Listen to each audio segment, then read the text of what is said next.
আজ দেখো একটা সম্পূর্ণ অন্য ভিডিও নিয়ে তোমাদের সামনে এসেছি।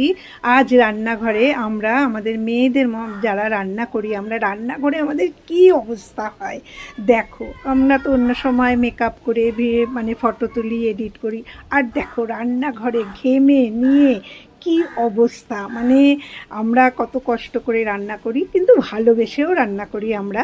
তো রান্নাঘরে রান্না করতে করতে তো আমার মনে হয় আমরা 50 ডিগ্রি সেলসিয়াসে রান্না করি এক এক সময়, মানে প্রচণ্ড গরমে।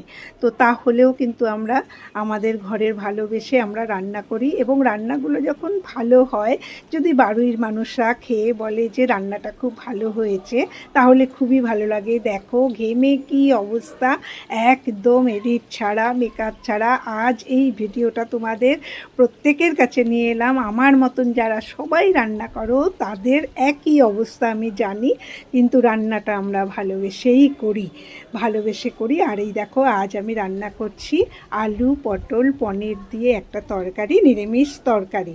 তো রান্নাটা করে এবার সবাইকে যখন আমরা পরিবেশন করি, একটু বাড়ির মানুষরা যদি বলে রান্নাটা ভালো হয়েছে, আমাদের কিন্তু মন খুব খুশি হয়ে যায়, ভালোবেসে আবার আমরা রান্নাটা করতে পারি।